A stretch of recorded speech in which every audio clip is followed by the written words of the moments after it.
Welcome to Adults Only Comedy Berlin. Today we have Oliver Sotra. Oliver Sotra here. That's me. Thank so you nice to have you here. Thank you for having me, Anna. It's a pleasure. You were on my top list of people to have on this podcast. It took you a while to get to me, though. It did. I was watching all these guests roll by with a twinge of envy, just thinking, still waiting for that invite. And how did it... Still waiting for that invite. And it came about perfectly. It came about because we both did an advertisement for an ethical porn company. That's right. And we were doing a comedian reaction video to other porn. I told everybody that I was just going off to do porn that day. Of course you did. Of course. They were like, what's the video shoot? I'm like, it's porn. And they'd be like, what? And I was like, yeah, comedians reacting to porn. But porn. It's basically, I have now worked officially in the porn industry. Yeah. Again, dude, selfies and private videos do not count. No, I wish. Otherwise, I've definitely worked in the porn industry. I'm so worried about the videos that are probably floating around the internet of me. I was so reckless in my younger days. I don't think you have anything to worry about, Anna. That's true. No one's gonna. You gotta own shit, At least you can't. If there's videos floating around out there, you just be like, hey, look. I would just be like, look what shape I used to be. I know, right? No, but I think I was a bit flabbier in my younger days. But a lot of confidence. Confidence makes up for a lot. Confidence makes up for everything. Right. There was definitely a few videos middle of last year that are just like, you know what? Between the June and August period of 2020, there were at least 18% of the porn videos that I made floating around. Look, 18, 30. I think, no, I'm not worried. I think it all fits me with how I present myself, and it's not going to be... I think all the porn that I've done kind of just fits my profile online and my public persona. Exactly. And if it, I'm never going to run for president or anything. No, I'm that a ship comedian. has very much sailed. Exactly. So it's like... Although I do maintain that comedians would make excellent politicians. Yeah, this is why you're from Eastern Europe, right?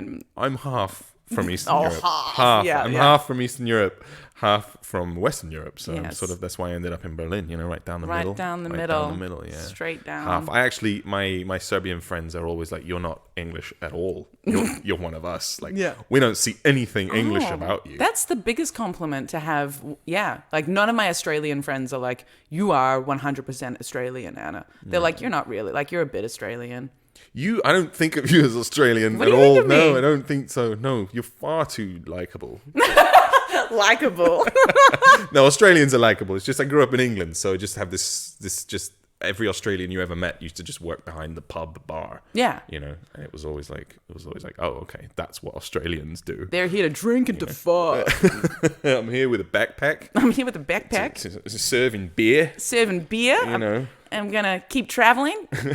My backpack's gonna get bigger, but I have no other footwear than open-toe sandals. It's just gonna follow the sun. To England, yeah, good job, yeah. So we ran into each other at the porn shoot, and you see, I still call it the porn shoot. The porn shoot. No, the ethical porn reaction video shoot, as we were contracted for. And I reminded you to invite me to your pod. I did drop a subtle hint. It was a subtle hint. Anna, when the fuck are you going to invite me to your pod? I think that was my subtle hint. And I was like, I'm sorry. So I understand. Now it's a good time to invite someone of my comedic stature to the pod. Somebody with a heavy comedic presence globally, Globally. Sort of like 17 episodes in where interest has waned slightly. Now you can boost. Now I can boost it with a real with talent. A real comic. So far as I can tell, Liliana's been the only pro on here. Yeah. I think that's not something I'm going to comment on. I think all of my guests have been... Right, I'm going to comment on it. You're already... well done, What was it Oliver. you were telling me already before we even started? Yes, you are... diplomacy is one of my lacking skills. You use different words. That is such a beautiful euphemism for what I said. Yes, I cleaned it up a bit. You really did. Oliver, you create problems with most people. You and I are fine. We're good. We're good. We have had some rocky moments. Have we? See, you don't know because I'm so diplomatic. Right, but we right. See, I haven't. You have. Exactly. That's how good I am. Imagine Liliana and I are tight and we get on great. And, that just goes to show. That's unbelievable you're right. I wouldn't have expected it either. It's like you two are. I think you guys are going to continue going really well, and one day there'll just be this massive explosion, and then you won't be able to see each other for like a bit, and then it will rebuild. I am, for those of your listeners who don't know what I look like, I am a Sasquatch of a man. I am an enormous, powerful, giant, threatening, scary-looking man. Liliana scares the crap out of me. That's great. Liliana is I'm very rarely scared of anyone. I walk past like 5 Bulgarian construction workers, and I'll be like, let's fucking do this, man. You know, like I'll just throw down. Liliana scares the crap out of me. So, you know, that's one thing. She really genuinely scares me. So I have a profound, healthy respect for that woman. So that's beautiful. Yeah. So if ever it comes to, you know, a beef, I'll be laying down. You know, be like, whatever you say. Yes, ma'am. Yes, ma'am. Yes, ma'am. Yes, exactly. I have a healthy respect for Liliana. Yeah. She's scary for sure at some level, but I feel like our relationship has also had some rocky moments, and it's. Yeah. I also have this, being a comedian, and she's like a heavy comedian. I have this, you know, genuine respect. Heavy comedian. Heavy. Like, what do you mean by heavy? Pro, experienced. You know what I mean? Mm-hmm. So like, I'm like, okay. She has earned her place in my pantheon of respect inside my head. I will not ridiculously hierarchically organized head of who God. occupies which space. It's hell in there sometimes. It's hell. Oh, I know, head and that's where my sympathy and empathy around how you operate in the world. That's what informs it. Knowing just how intense the workings of your mind. You must have quite a strong sense of empathy. Let's put it that way. I do. I really do. Yeah, to get along with me must be pretty. People strong. are always surprised. They're like, "Wow, you're friends with Oliver?" But that's nice. That's great. Dropping like fucking flies. I am down to so few friends. But a lot of people are like that with most of it, like Dragos as well. People are like, you're friends with Dragos? You're friends with Shahak? It's like, I've had people say like, Anna, you're friends with all of the comedians that everyone else doesn't. I defend Dragos to the hilt. Me too. Everywhere I go, you got the little whippersnappers coming up being like, I'm funnier than Dragos. I'm like, no, you're not. Get out of here. Well, you know, Dragos is great. Dragos is killing it. He's the most successful comedian I know. Exactly. And the thing is... With a few exceptions. Well, there's a few exceptions for sure. Yeah. But it's about respect, and it's about they're being threatened. So everyone has a problem with these comedians because they push for what they want. And, you know, if you can't handle that, you're going to try and cut them down. That's sad. Like, you could learn from them. Yeah. Yeah. Yeah. Well, it's a position that I occupy, which is, you know, somewhere at the top of the pile. It's hard to come at me. You can't come at me on stage, and you can't come at me off stage, so you just don't like me most of the time if you're or you have attacked them. Yes, there's that as well. Or I have gone after them and attacked them vocally, publicly, viciously. Yeah, you're not so innocent here. Not at all. No, I never did say that. No. I did preface this with publicly owning the fact that I can be very, very unlikable. Yeah. But you know what I'm actually genuinely worried about? Getting back to comedy stuff, I'm genuinely worried about becoming one of those jaded comedians, and I think I'm well on my way. Not quite bitter yet, but you know, like in England, the UK scene, for example, there are these heavy club comics that do 10 years of the circuit before they can bust their way onto the Hammersmith Apollo, onto the stage, get themselves their TV spot, and then they've, you know, made it, quote unquote. And as a comic, you can see they've paid too much. Yeah. Their dues have cost too much. Their sets are quite imperceptibly robotic, and they're funny. They get all the right laughs. They get the cues, but the magic, the sparkle is gone.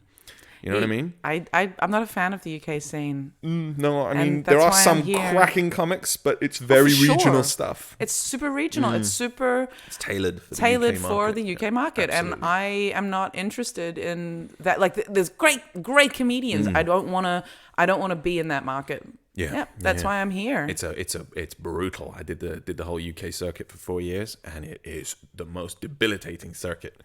It will beat you into submission. It really does. It's like, oh my God, an 8-hour drive to Portsmouth or fucking Newcastle or somewhere, Cumbria way, for a 10-minute set with sharing the car with 3 other comedians. It's it sounds miserable. A lot of comedians or open micers that I met in London were miserable. Yeah, miserable. And being, Which is an odd quality and for they a were comedian. doing it for years. Yeah, years. I met comedians, my first few mics in London, that had been doing it for over 5 years, and I'd only been doing it for a year. And they were like, yeah, I can do this mic every week. It's great. But then I have to run around and maybe I can do 2 others a week. I was like, oh my God, this is horrible. Yeah. Like, and watching their sets, like... It shows. It just comes through, yeah. If you can only do three mics a week, and how much improvement can you make, and then how disillusioned are you going to be? Well, that's the thing about Berlin. You 1 year in Berlin is 5 years on another circuit, because there's how much stage time. That's a nice. Or So what 3 years, I've maybe. done 3. So I've done 9 years. I'd say so. There are comics there. I've seen comics who have far less years than you. More year, whatever, you know what I'm trying to say. But yeah, more years, but Yeah. less done less mics, for It example. was not even. It was too close to mathematics for me. Yeah, and your brain just started going, it's like, wait a minute, no. This part of the brain doesn't work. That's what I loved about New York. So the New York scene is it's so much more American individualism, Yeah. So it's just like, yeah, bro, you rock, up you go, up you go. It's purely meritocratic, pure meritocracy. So if you're good enough, up you go. Yeah. Whereas in England, it's going to be like, you got to pay your dues and 8 years. Well, like Sean, he's been doing the circuit fucking 8 years. He's going up tonight. And like, he sucks. Yeah. Okay, give me the mic. Yeah. No, you got to earn it. Fuck No. off. It's this classes system versus the new world of Absolutely. individual. Oh, the New York thing is pioneers. it imbues you with this sense of potential, and Totally. ambition. Totally. When I was in New York, man.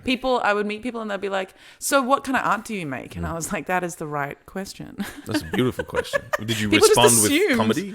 I wasn't a comedian back then. okay. I said I was a writer because Okay. I was traveling for a year, and that was one of my last stops. And I was like, yeah, I'm a writer, which is true.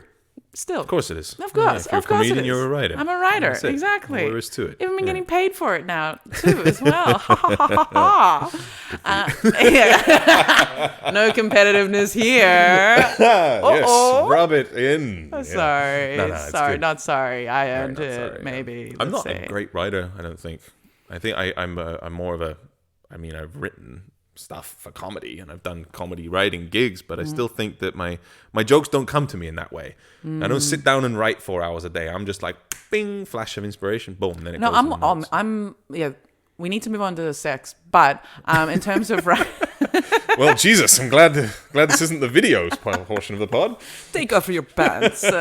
Remove clothes. We must move on to sex. Yes, we're geeking out about comedy here. A little bit. We're geeking That's out. okay. We're That's geeking what out. It's editing's all for. good. Yeah. But in terms of writing, though, I also have a flash of idea.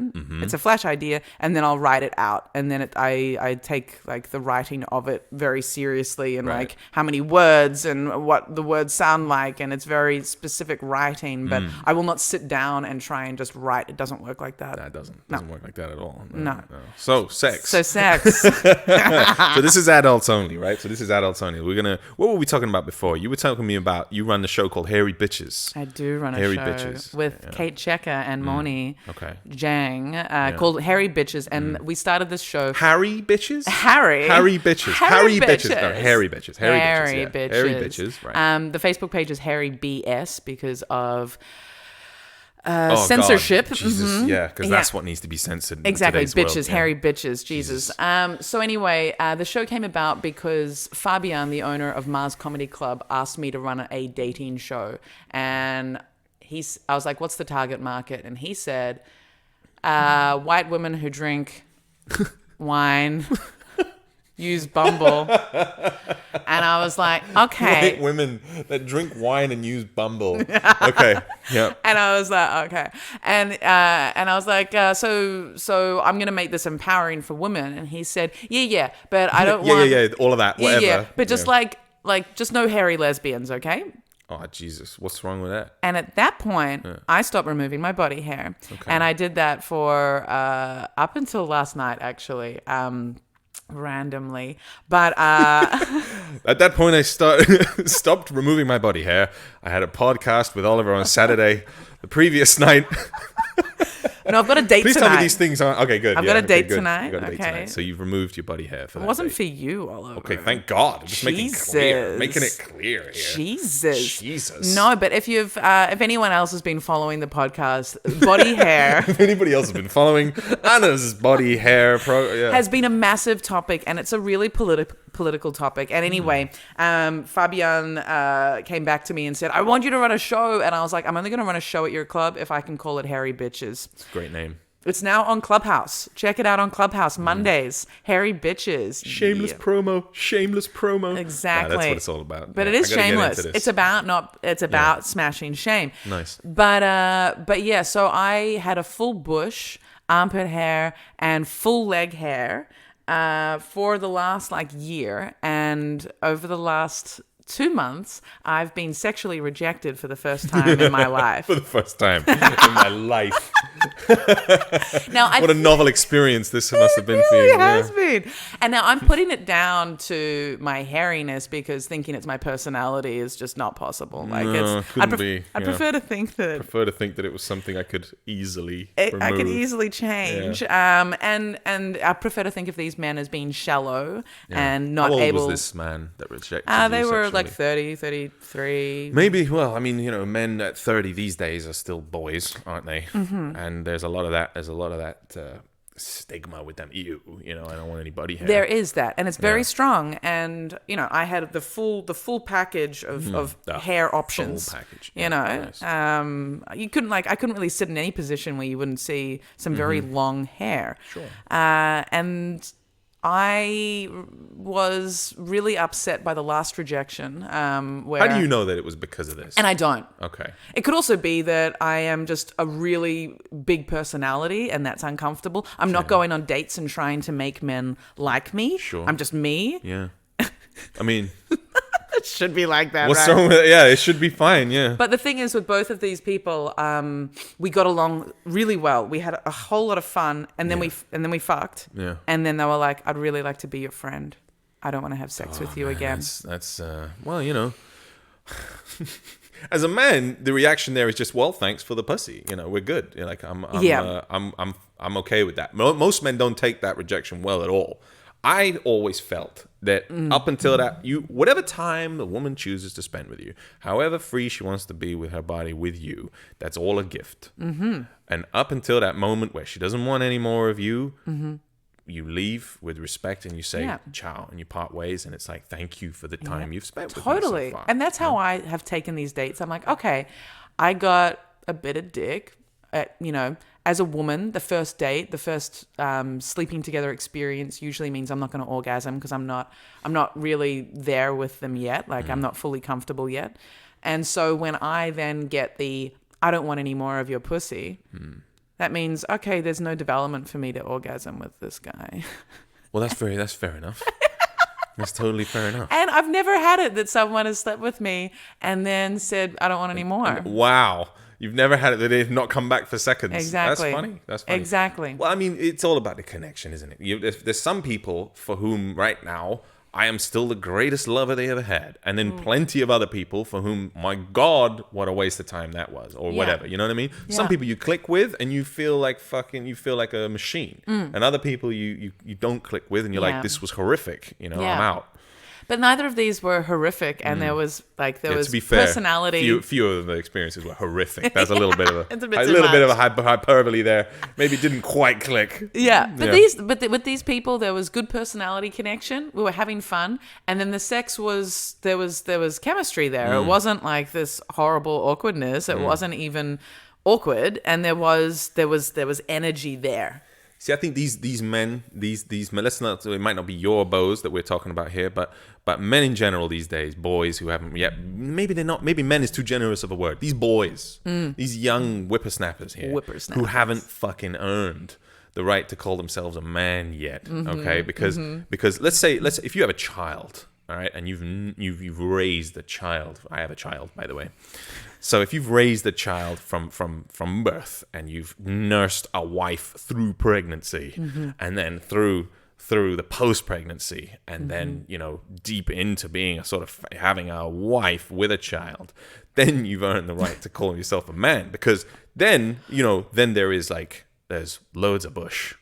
Okay, and that's good. Bush is good. Bush isn't bad. Bush is good. Breast milk, engorged breasts, leaking milk, and then there's the whole when the child stops breastfeeding. There's there's the new fashion is breast pumps, right? To pump out the last dregs of the milk and return the breasts to pre-milk state, right? Yeah. And I was like, look, Amazon, fucking €300 for one of these breast pumps. I was like, what did they do in the days before breast pumps and Amazon and all this shit? What did the cave people do to reduce this? You suck that milk out. That's what you do. Yeah. So I was like, I'm just keeping that $300 and I'm going to suck the milk out 6 times a day and just, of course, I swallowed some of it, but it's Did you it's spit it out? unavoidable. Spit it out in the sink because I'm going to drink all of it. It's a lot. But you're not going to keep it for the baby? No, this is when you're weaning the baby off. Oh, it's when you're weaning. Yeah. Okay, So the baby's already off the breast milk, but now the breasts are engorged and it's not good. You got to get that milk out. Yeah, but you have to do it in a weird amount of. You don't want to do it so much that the breasts still produce the milk. You have to kind of fool the breasts into gradually reducing the amount of milk there is available. So reducing the pressure in the breast, but not Exactly. not encouraging it to keep producing. Exactly. So you got to massage the breasts and suck the milk out. And so You've been sucking out breast milk of your wife's. damn right. Oh, that is so cool. Damn right. And that is when you're a man now, okay? So it's like when you're young, oh my god, titties, great, yeah. Although titties are not there's a difference between titties and breasts. Yeah. And the nipples, they never go back to like little pencil erasers like they used to be. They're a little bit more rubbery, a little bit bigger. But that, for me, that's like a badge of honor now. Totally. That's very attractive. Totally. There's a Russian word which is plodorodnaya, or a Serbian word which is plodnaya, which is like just fertile. Fertile woman. That for me is like attractive now. So I can look at a woman, and when you're my age, or if you've had lots of experience with women or whatever, I can see through a woman's clothes. Straight. I have X-ray vision. I feel like I'm starting to get that with penises. Like I can guess a man's penis Damn right. by everything about, like by the way he walks and the way he'll like move his body generally, Exactly. and the rest of the makeup. It's like I feel like I can guess a penis size now. Exactly, and you bloody well should. Yeah. By now you should be able to. Within an inch or so, you should be pretty well. You should be able to gauge. Within an inch, I can. Yeah, I within can an gauge. inch. It's like a circus game. It Guess is. how many beans are in this jar. Guess the penis size of this dude. Guess the Pretty penis sure size. you'd win the stuffed bear. Yeah, most rounds. Got so many stuffed bears here. Damn right. Yeah. Yeah. So so I can see through a woman's clothes. I can tell if she's had a baby or not. Yeah. By the way that the hips are splayed slightly more. All right, I can tell that. That for me, I find more attractive. I look at a woman these days. I'm married and I'm not looking around. But when you look around and you look at a woman, you're like, what would she be like as a mother? What are her mother skills? What is potential for this woman to bear child? That for me becomes awesome. a factoring thing in when I see like the really young people, lifting up, but like, oh my god, look at my tits. I'm like, you are a child. Yeah, and that's fine for other children of your age who want to experiment. That is so unerotic to me. Yeah, me too. Those things, like you say, like a bald pussy, like you were talking about, like completely shaved, completely hairless body. Is odd to me now. Yeah. I don't find that normal. That's so lovely to hear. I just don't. I find it so unattractive after working at the kindergarten and seeing all these precious. Don't joke. Seeing all these, precious, like innocent babies and young like toddler girls. And it's like, I do not want to look like that. No. And it bothers me when I do. Yeah. Like, what am I doing? What am I? I'm emulating a 4-year-old, a 5-year-old, a 6-year-old. That is so prepubescent entity. And it's so inappropriate. Yep. And it's unattractive. And I felt unattracted to myself the last time I went full bald. And that, Full bald. Full how bald. do you feel about like male pubic hair? Is that something that needs a trim though to be aesthetically pleasing? I think there's a difference between grooming and like, there is a difference. There's a difference between grooming and like going full bald. And I don't mind. Yeah, I don't like a man who's fully bald. Like I don't like it. Some people it might suit, for some junk it might look good. I don't dislike it. I'll retract that. I don't dislike it, but it's like, that's, I don't know. This guy's obviously into the look of his junk. Yeah, it's kind of a little bit. Maybe it's a bit of a focus there. I think maintenance is not even that important for me. I actually don't care if they've got a full bush. I don't care. Sure. Maybe if they want me to eat their ass, I also don't really care. They just need to be they just need to clean themselves. Sure. Yeah. That's it. it. I mean, being clean is important. Being clean is, and it's entirely separate to maintaining body hair. And I think that's a big misconception around, people that have long, like, armpit hair, that they smell more. I don't believe so. I don't think so. People, if you have some people just more smelly, pubic hair or less smelly, exactly, or they smell a certain way. Like Dragos says that he shaves his balls because otherwise, with a full bush, he sweats more and it smells. And I was like, you just need to shower more, dude. Like, I love the mental image of Dragos's ball sack. Hairy in my balls. Head. Hairy. I can imagine that Romanian Dragos, just like, if he doesn't shave his ball sack, it just sits there in a supported, kind of matted bird's nest like way, where it doesn't move. He can go jogging and it sits there in a supported, suspended car suspension kind of way, where it's completely matted thick. I can imagine that might now be I'm imagining what his balls look like. Like, now I'm thinking about Dragos's I'd rather not. junk. Let's move on. Let's move on. Yeah. So I'm an extremely hairy man. Like, I don't know about extremely, but I'm like very hairy. I dude. once had you on my show, Glory Hole Comedy. Didn't happen though because you needed to cancel part of our beef in past times. Yes, right. Yeah, that would. And I was slightly. The main reason I was annoyed was because to Photoshop you into that picture, the amount of work I had to do with your body hair was a nightmare. Wait, what the fuck? I wasn't. Was I? You had a picture where you're holding a hat, and your arm hair was such a nightmare to Photoshop into I'm that so picture. sorry. And then you cancelled, and I was like, you have no idea how much time I spent editing your arm hair. Yeah. Okay, that explains it. See, my arm hair goes all the way around my arm. It's not like top and side. It's like 360 degrees. It's a good 1.5 centimeters out from the arm itself. It's long and it's thick. That's nice. I mean, yeah, well, it's not like dense. That's the thing. No, it's not super. It's not dense. No, it's but not. I mean, it's all over. I have a very hairy chest and hairy legs and stuff. But I'm just a hairy dude, sort of like a classic Balkan kind of Trojan Greek god. Classic Serbian. Okay. Serbian massive overego size. Yeah, something like that. Oh my god. No. No, I mean, just a Balkan amount of hair. Let's put it that way. Like, low key god. Like, that's what I am. Godlike. That's kind of like the physique we're talking about here. That's great. But I don't care about men's. Like, I said the other night, we had a show, said that I like back hair, and Daniel Stern. I'm happy with all hair on a man. Like, it doesn't bother me at all. Yeah. I'd prefer a man to just be comfortable with his body than to have any, like, I don't find any hair on any person unattractive. Okay. Yeah. And I'd have to agree with you. I gotta say, have to agree with you. I met when girls are very furry. When they go like on their back and lower back and stuff. Cute. It's cute. It's like a hamster. Yeah, it's like, this is something different. That's great. Pet it. Yeah. And a full bush, you can tug on it. You can tug on it. You can hold it, plait it, make cornrows. Do stuff, all sorts of stuff with it. Dreads, depending on the length. Yeah. But I mean, and like arm hair on girls, I think is very cute. Leg hair is definitely cute, super cute. Don't see any problem with that. That seems to be the first place girls shave, and I'm like, that would probably be the last place I would. I mean, I'm not a sort of very mainstream, old school, traditional kind of dude. I am very much. I'd rather there be leg hair than like leg stubble. That's for sure. Yeah, right. That's the thing. Like, I liked my leg hair, but the looks I would get. So the reason why I've removed my body hair is because of the looks I get. Interesting. And so I think for me, body hair is kind of like being vegan, right? Like, it's, I care about the cause, but I'd prefer people to like me. I prefer just to not experience the judgment of strangers. I'm not here to convince strangers of my beliefs. Sure. And I'm not here to receive their judgment. So until I'm, for example, in a committed relationship, I'm not going to be the role model of body hair that I believe in, because I don't need to receive all the judgment that I get when I am that role model for, have your hair, be whoever you want. Sure. You shouldn't be judged for it, but it's too much. Like, I want dick more. I think well, a lot of people are like, oh, I just like what I like. Like, do you? No, you don't. Do it's you social like what you like? conditioning, Exactly. you piece of shit. Exactly. Look inside yourself, question. Yeah, that. Exactly. Like, I just like what I like.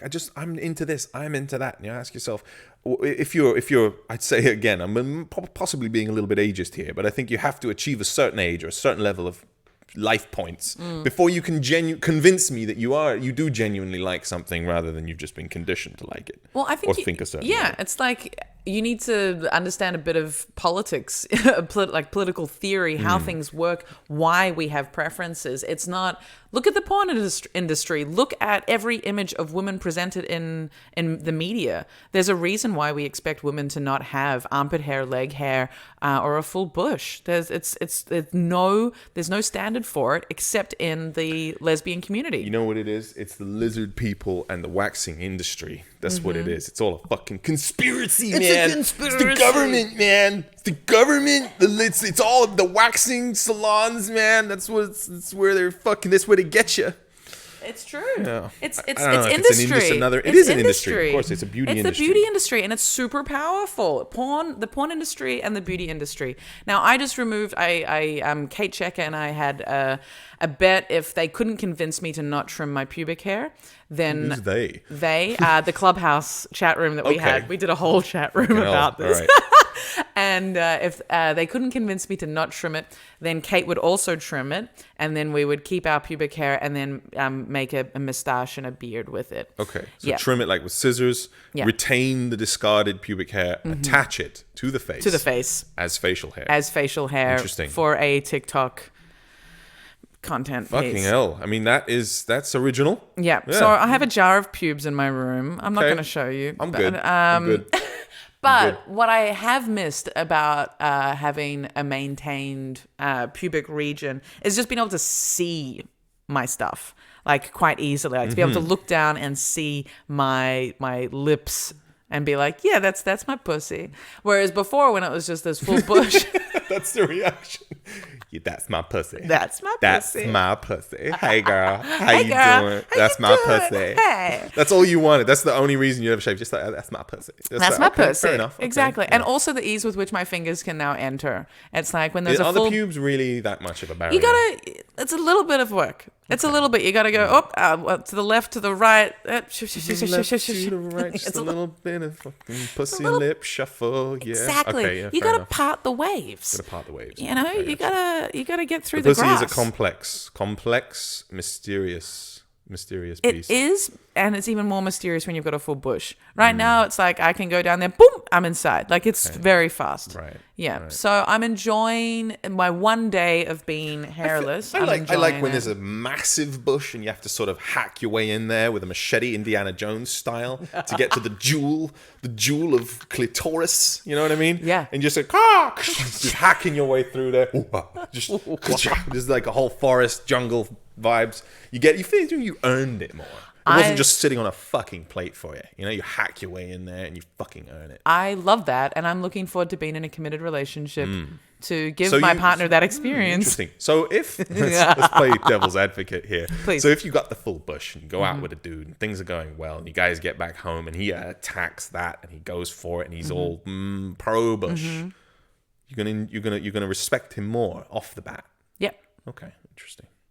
For sure. And look, Isn't I've had it better that. then to start as and this you mean is to go on? This is a good question, and this is If the man one doubt that I rejects have. you for this, Then he doesn't deserve. Yeah. However, my reasoning comes from I invest time in these dates, and I might not think that they are relationship material at all. However, once I've invested time in a date and we get to the sex point, I want to have that sex. And I don't want to be rejected for some stuff. Like, I might reject his politics, but I still want to have sex if I've committed to this date. I can see that. The worst thing, I've advised other male friends about this as well. It's like the worst thing, the thing that will annoy the woman most is when you waste her time. Don't waste my time. Don't waste my fucking time. Don't waste my time. Women hate having their time wasted. And I think everyone hates their time being wasted. But the thing is, if I'm going on a date, and if I want to have sex, I'm objectifying this man just as much as he's objectifying me. I just want the dick. Okay. And he can, and so I'm going to make myself physically, I'm going to objectify myself by you're gonna snake charm that dick. Yeah. Basically. You're going to do whatever it takes to snake charm the motherfucker's dick. I'm going to snake charm it so I can have sex. And there you go. I want to be in the position where I can reject him because he's not good enough for me, but I don't want him to reject me because That's my body. Fair enough. That's honest. That's fair enough. That's totally fair enough. And so that's it. I just want to, I'm out there dating, which means I am out there to have sex. Just because someone doesn't agree with my politics doesn't mean I don't want to have sex. Fucking hell, I look at people going out on dates and dating, and it exhausts me. Yeah. Just the thought of it. Like, being married is great, I gotta say. When you're just like, fucking hell. Well, it's great that you've got someone that you want to be married with. Like, that's awesome. I'm looking forward to that. I haven't had switch off. I haven't had that for a while. Yeah. And most of my relationships have been really challenging. I have been supported, and, it's been some really good moments, but I've actually now been single for, like, I had a really short, 6-week boyfriend in the first lockdown. And yeah, I've been completely single since July. Okay. Yeah. July. Nice. And there's only been a couple of guys in between. So it's the winter bush that's just been removed. It was the winter and sober as well, because also being sober. Winter bush. Yeah. Really severe, kind of thick brush. Hemingway-esque. The dark winter. The really, that's a proud, and it's like an aged English forest. Aged. I like aged. Aged. It's like it's earned its place in the world. There's a whole ecosystem in there. It's almost a shame to chop it down. It wasn't, though. I felt really empowered doing it. Fair enough, yeah. And I was like, I'm gonna get me some dick. You've made way for the new plantlings, the saplings. Yeah, the little saplings. The little. It's springtime. Basically, it's springtime. It is springtime. Interesting. So your pubic hair follows a sort of seasonal path as well. You're in tune with the seasons and the moons, right. the phases of the earth. That's right. So the entire universe is almost encapsulated in the formations of your bush. That's right. That's amazing, Anna. Thank you, Oliver. That's really amazing. It's beautiful. Incredible. I feel really empowered. And like a natural woman. I swear. I mean, it might get like. Have you seen that movie Soul yet? Not yet. Oh, it's really good. Oh, I know. The new Pixar. I hear it's great. It's really good. And it's just like the souls. I won't spoil anything for you, but the souls, they just come down into the world, and they just enter the world at a certain stage in uterine development, right? So the soul just pops in at like 49 days of the age of the fetus in the uterus. And it sounded a little bit more sexual than I wanted it to. That's the actual sound it makes when a soul enters a young unborn child. Anyway, so it's like one of those air-launched grenades. Yeah. Soul. Yeah, soul. The soul enters, and it's like it's the woman's uterus, which is the physical gateway between the non-physical spiritual world and our physical world. So it's like it's kind of like what ancient tribal people, some people still worship this. Yeah. Still worship the woman's uterus as the gateway between the spiritual world and our physical world. Yeah. Yeah. And I don't think that reverence is misplaced, frankly. Yeah. I think it should be given a massive level of respect, because that is okay. You are the seed as the man, which is equally, maybe not equally, but pretty goddamn viable. It's very important. Very important. Yeah, but like, it's not a gateway. You're the seed, but then the gateway is kind of like for that spiritual world. It's kind of more. I don't know. I think it deserves a worship. I mean, in ancient Athens, they used to have the parade of penises. Yes. To worship the penis. Well, in Japan, they still have the parade of penises as the source of all life. Yeah, I mean, you can't reject that. It's like, yeah, fair enough, but still, I don't think it deserves a parade. I think both sides.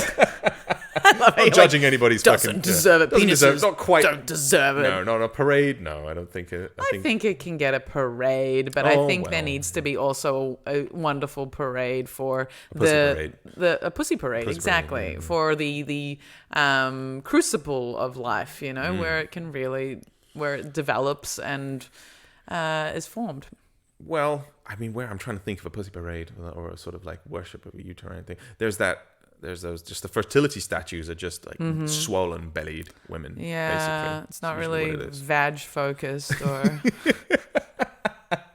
Which is a pity. The vag is just the portal, really. It's just the canal. The canal. But the uterus. Canal's a terrible word for vag, right? Like, I mean, a canal. Like, I see a gondola, actually, a little gondola. rowing through. Vagina pro canal vagismos. I don't know. Non toro fuori. just like riding on a sea of cum. That's what I want my vagina. Sea of cum. Your gondola guy just soaked in cum at all stages. It's just... You better tip that motherfucker well, I tell you. I'm going to paint that. That sounds beautiful. That sounds beautiful. A gondola ride down a river of cum in a vagina canal. In a vagina canal. Okay, yeah, wow. Canal de I'd hang that on my wall. Right? Yeah, if you painted that, I'd hang Let's that. see how hideous I can make this and then see if you can hang it on your wall. Oh, it's going to take some selling back home. My friend painted this. I thought we could hang it in the kids' room. I don't have a lot of time, so if anyone does want to paint this and tag Adults Only Comedy Berlin, I think this is going to be amazing. Sounds interesting. I definitely want to see that, whether I'd want to hang it now. Thinking about the walls, the canal walls might be a little... There's not much light in there, though. I'm not sure how that would be lit. It's romantic. It's dim. It's dim. It's romantic and dim. Have you been on a gondola ride? No. When I was in Italy with Shahak in September, and he was like, "We got to go on a gondola. We got to go on a gondola." And then I was like, "Dude, do you see how romantic that shit is? Like, we don't want to go on it." Trust a German man we don't to want to go on not a see that as gondola. romantic. Did he come at this? Israeli, German. Fair enough. I guess. Yeah. But Again, still, not famous for romance. The Israelis. No. Also, the gondola. Oh my god, I'm gonna make the worst. No, I'm gonna stop. No, I'm gonna say. Also, they're very expensive. They are. And Germans are very careful with their money. Indeed. But what we did instead was we got a 3-day pass to Took go a on all jet of the... ski? Yeah, exactly. To go on all the wet water ferries. Okay. And his idea was that there should be jet skis around Venice, Oh, wow. actually. Okay, yeah. It's I could just imagine some Italian douchebag in his Armani suit, with the only concession to his suit being to roll up his trouser cuffs a bit and just jet ski to work. My idea was there should be a system where you can actually just put on a water suit and swim around Venice. Decidedly less sexy. Less. And cool than Depends the guy on your the stroke. suit for the jet ski. Depends Depends on your stroke. Interesting. And you just have this like waterproof like full body suit and also like a face so your hair doesn't get, Italians hair doesn't get, and then you unzip and there's the little step out dry. Step out dry, and you've had a bit of exercise. I think the Italians Carbon would rather neutral. be wet than wear a sort of waterproof suit over The their Italians would suits. rather be wet. I think so. For the Italians that I know. Oh, you're so dirty. Lascivious. So dirty. So dirty. So you also you were married to someone that then only had homosexual relationships after you? That's right. Yeah. Yeah, I was married. My first wife. You put it very cleanly. I did, didn't I? You put it very cleanly. I would have said my first wife went gay on me. See, now I didn't want to put it like that so that you could put it like that. Oh, all right, fair enough. I wanted to be You diplomatic. just dumped that on me. Here you go. Assume this. Cancel yourself, you bastard. All right, fair enough. No, it's all good. No, she went gay on me. Basically, she was when I married her, she was straight. Also, I learned a lot of really profound lessons from that relationship, because it was like everyone always wants to talk about this, but it's all good. Well, you know why I brought it up because I dated a guy who He also went gay on you? no, he went woman on me. What? He is now a she. Oh, okay. Yeah. But dates women or men? Mainly women. Okay. Actually, so the So sexuality she did remained go the gay on you same. then? Sexuality stayed the same. So Right. still dates women. Yeah, but if you're a man that dates women who then becomes a woman who that dates dates women, women. You are gay. It's true. So she she went also gay on you. she became a lesbian. But I'm a woman, so I wasn't sexually rejected there we by go. her choices That's- afterwards. That's the kicker. But yeah, like I Was it you? Were you the Catalyst? straw that broke the camel's back? I want to be a woman. I want to be, or was I the inspiration? I want to be like you. Yeah, there we go. Exactly. So that's the way I played it in my head as well, right? So it was like at first it was like, okay, so she's left you for a woman. How more fundamentally can you be rejected than the entire gender through you has now been rejected. However, afterwards, you can look at it that way. That's one angle, but there's also angle. another angle, which is to say that it's got nothing to do with you. It's like actually the whole of men is not what she wants. She actually wants women, so it's got nothing to do with you. I'd like it if that was true. I'm fairly certain I had something to do with that. You know, what do you think you did to have something to do with that? Well, a guy I knew who was a really kind of old school macho guy, in his own loving, caring yet coarse way, managed to put it to me in a way that I latched onto. I was like, and I held onto it for a while. He was like, "Don't think of it like she's now lesbian and she hate you, and you are the reason she don't like dick and like pussy now. No, think of it like she had you, and you were so much man that now she never need man again." You know? Like you were so much man, now never again she need the penis, eh? And I was like, okay, you know what? I love that. Like I'm gonna think like that. Yeah. So that was fun. That was nice. But I do think that she had her fill. I don't know. Honestly, I was a different person back then. So I learned a lot of profound. I don't believe that. I was even more of a dick. Yeah. Let's put it that way, Anna. All right. You want me to be blunt and honest? There we go. I was even more of a dick back then. So imagine me now is like the mellow liberal version of myself. Oh Jesus. Yeah. So I really, every man needs this lesson. I discovered through this experience. My God, the penis. In fact, my penis is not the be-all and end-all of the universe. What? No, wait. Slow down. I don't understand this point. So when you're a man, you think your brain... You fucking with me or you do understand? All right, thanks. I'm suggesting that, like, what? Like, Oliver's penis is not the be-all and end-all? Like, I'm sorry. That's, like, all I've been focused on.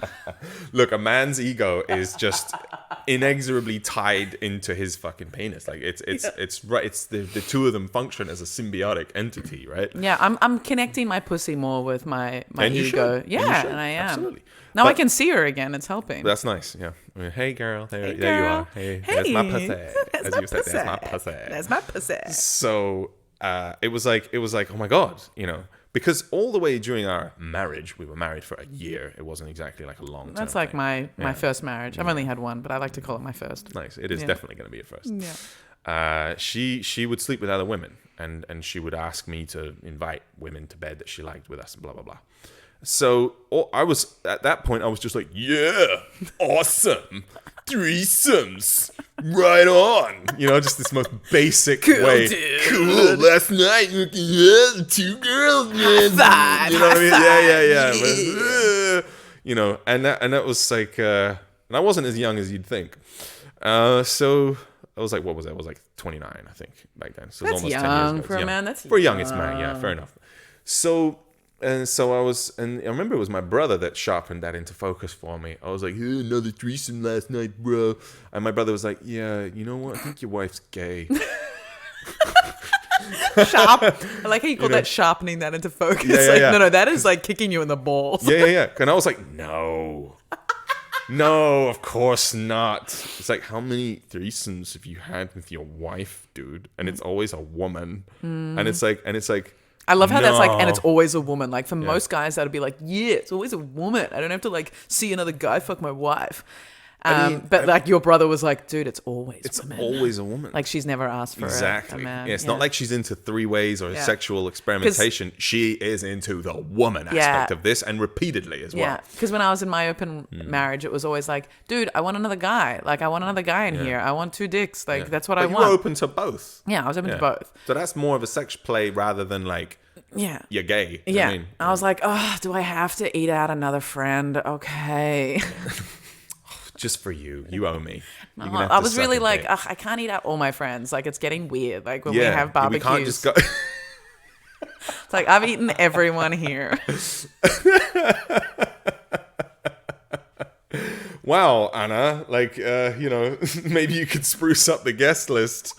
Saying we've all gone down on each other at this barbecue. It would get to a point where we would hang out, like, as friends. That is kind of awkward. And it would get to the point... sort of with every couple that was there, it'd be like everyone was asking the same question but not saying it out loud, which was, are we fucking today? Wow. And how was the food though? Amazing. But Seems like this barbecue was a pretext for some swinger ass action. That's all I'm putting out. Well, it was only when like the alcohol really started flowing that it was like, right. okay, this is gonna be an You had some cool orgy. friends, it sounds like. Yeah. I did, but Barbecue, then orgy, like Yeah. orgy barbecue. Okay. grilling and and spilling. grinding.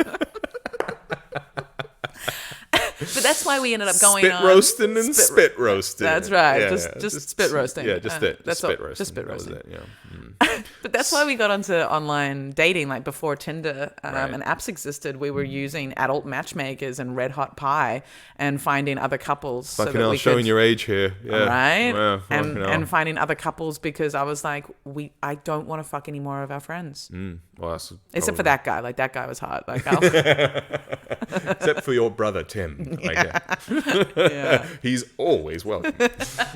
Never family, Oliver. Yeah, Never family. No. Yeah. I wish I could. Yeah. Anyway, so he sharpened that for me into focus. He was like, "Oh yeah, your wife's gay," and I was like, "Okay." And then I started thinking about it. I was like, "Fucking hell," you know. And he got into me.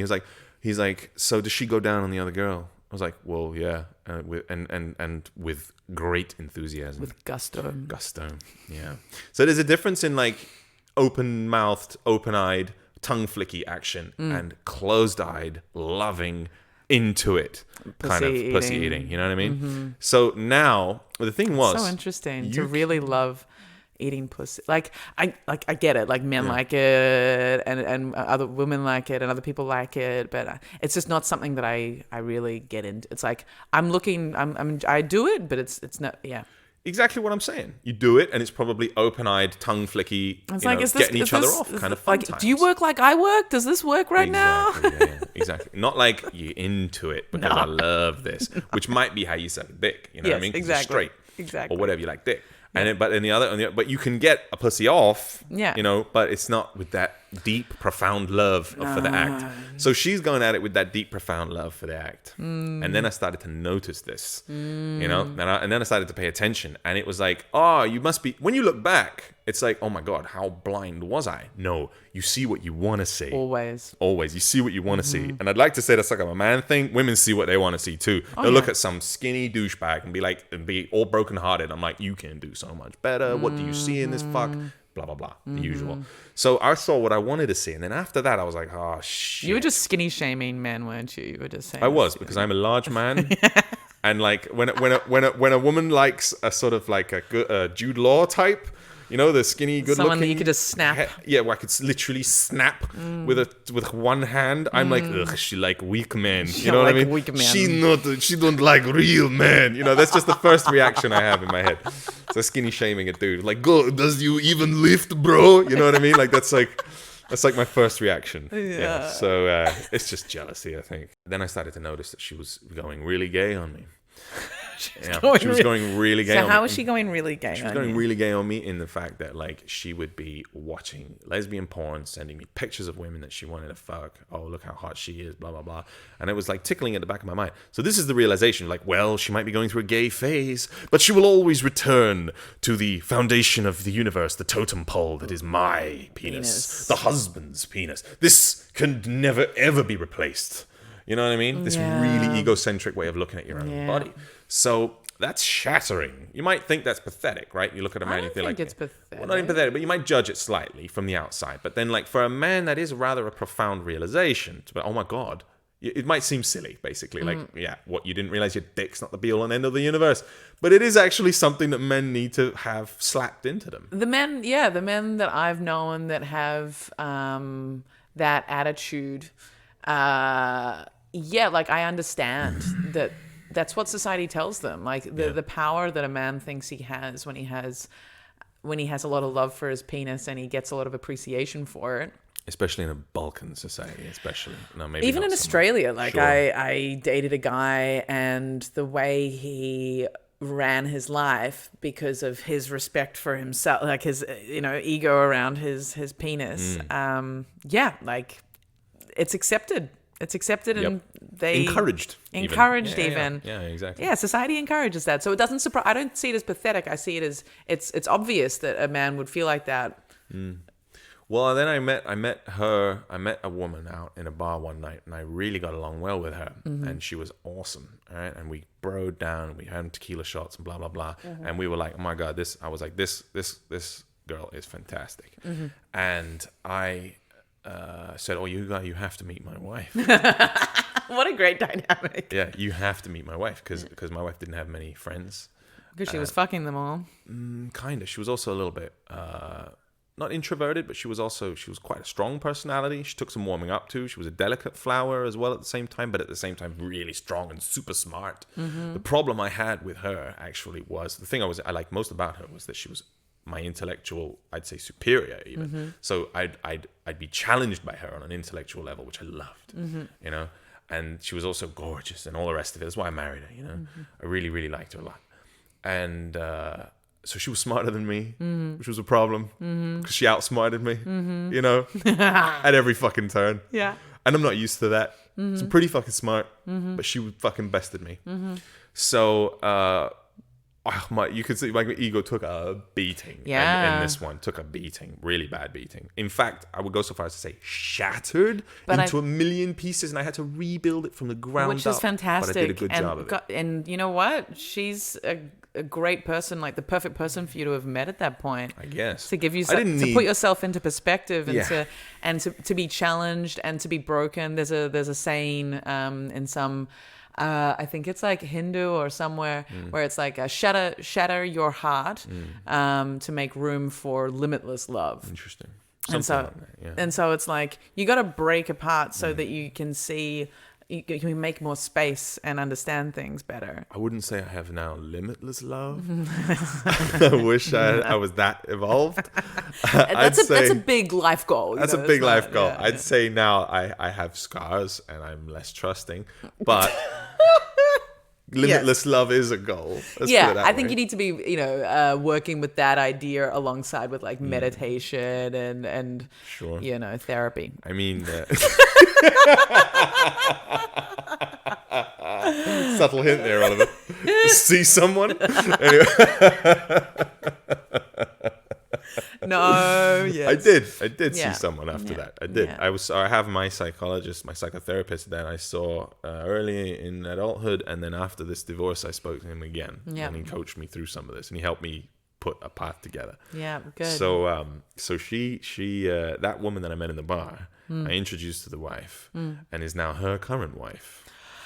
Oh wow! Yeah, and I was not allowed into a three-way with this. This was the key point. I was like, I wasn't invited. This was she. So you introduced them. I introduced them, and then she had like a proper affair behind my back, I might add. Did you? So you introduced them. Did you get a threesome at the start? No. Because this woman was very gay. She was not even a like bi kind of none of that. So you had no gaydar back then either. I did, but it was a very good gaydar. But what I'm saying, it was blocked by my feelings. You know what I mean? Because I couldn't. This is the point I was trying to make. So I was completely blinded by the lights. No, I was blinded by this shit. Yeah. Because my the shadow of your penis was exactly just covering the truth. That's so eloquently put. The shadow of my penis. But it's psychotherapeutically as well. Yeah. Right? Yeah. Literally, it was that. And I was like, oh, well. That's the name of your autobiography. The Shadow of My Penis by Oliver Sotra. I have spent much of my life in the shadow of my penis. Many people have. Small children seek shade on summer days. Oh my god! I like how you brought children straight into that topic. Yeah. Anyway, so they were then they're a month into seeing each other, and I know where she's going. She's getting all dressed up, and I'm, where are you going? Your sister's house, whatever. And even then, I was like, okay, so she's in love and she's having an affair, and I'm all like, it's just a phase. She'll come back. Like literally, that's what I was thinking. She'll come back. It's just I'll let her see. I always believed in this thing. You can't if you let your hand rest open, then water will pool in your hand. And if you squeeze that hand shut trying to hold on to something, then the water spills out. Right? You can't hold on to anything. You have to let them go. Yeah, for sure. Then she was like, all right, cool, thanks, bye. You know what I mean? She was just out. But like 2 weeks in, she was just so over me, the whole relationship, everything. She just wanted the fuck out. She was done. So I was like really rejected. It was like, oh my God, she's gone. She's gay. It's a woman. Jesus. She's How long were you together before you got married? We were together about 9 months. Okay, that's the same as my marriage. It was we were together for 9 months, married for a year. Yeah, exactly. Well, actually, technically married for 5 years, but you were married. Left him after a year. So yeah, it was exactly the same for me. Exactly the same. A year. So after a year, it's like fuck, So all those dreams of like, and I didn't get an invite person to the fucking wedding. And you didn't get an invite to the wedding? No, I wedding? didn't get an invite to the wedding. No. But you guys are good now. No. God no. She's the type of if I saw her walking, if I saw her in the street, I'd turn and run. Really? Yeah. I don't want anything to do with her. No. Wow. I don't want to see it. It's like a ghost. One time I was at Sameheads about to do Gemoost.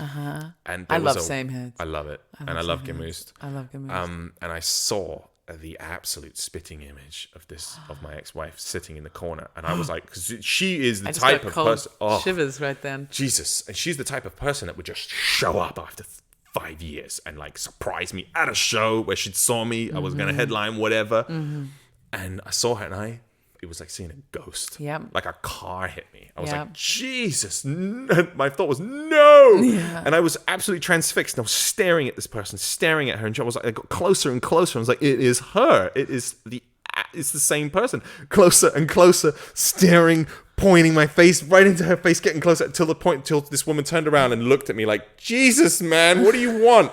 And I was like, oh my God, it's not. I'm sorry. I thought you was somebody else. Like, and I'm a terrifying man to do that. Yeah, and I never creep people out like that. But I had to get this close. Did you talk to her? Nothing. Just sorry. I thought you were someone else. That's all I said. Yeah. And you weren't like, hey. She was very scared. Like I had to get this close before I knew it wasn't her. And this was before your set? Yes. Yeah. Unsettling. Very, extremely unsettling. I pushed through. I was all right. Oh, man. So what I learned was the penis is not the be-all and end-all. Yeah. You can't hold on to anything. Yeah. People will do whatever the fuck they want to do. Yeah. You should be grateful for whatever time you have together. Yeah. They're going to... All things end. Yeah. So many things. And did she reject me or my entire gender through me? I did have a little bit of... maybe I don't know, but some friends have been like, yeah, you were definitely... Because I was 10 years older than her. Mm-hmm. She was really young. Yeah. She was 19. 19, 20, yeah. Whoa, you married someone who was 10 years...